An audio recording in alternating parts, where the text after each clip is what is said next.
Kerala governor Arif Mohammed Khan ഉന്നത വിദ്യാഭ്യാസ മേഖലയിൽ ഒരു ശുദ്ധികലശം നടത്തുമോ?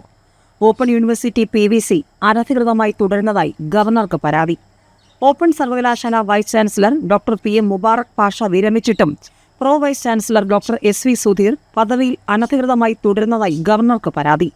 UGC ഓപ്പൺ സർവകലാശാല നിയമവ്യവസ്ഥകൾ പ്രകാരം വൈസ് ചാൻസലറോടൊപ്പം തന്നെ PVC സ്ഥാനമൊഴിയേണ്ടതാണ്.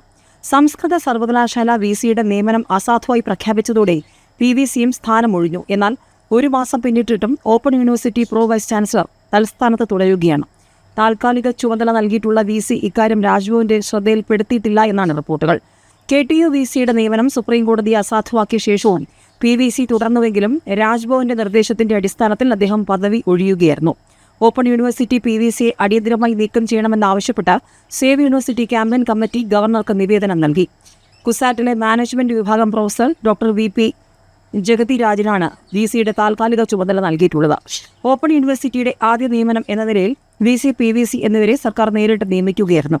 രണ്ടുപേരുടെ നിയമനങ്ങളും UGC ചട്ടങ്ങളും സർവകലാശാല ചട്ടങ്ങളും ലംഘിച്ചാണ് നടത്തിയതെന്ന് നിയമന സമയത്ത് തന്നെ ആക്ഷേപമുണ്ടായിരുന്നുവെന്നാണ് സേവ് യൂണിവേഴ്സിറ്റി ക്യാമ്പയിൻ കമ്മിറ്റി ആരോപിക്കുന്നത്.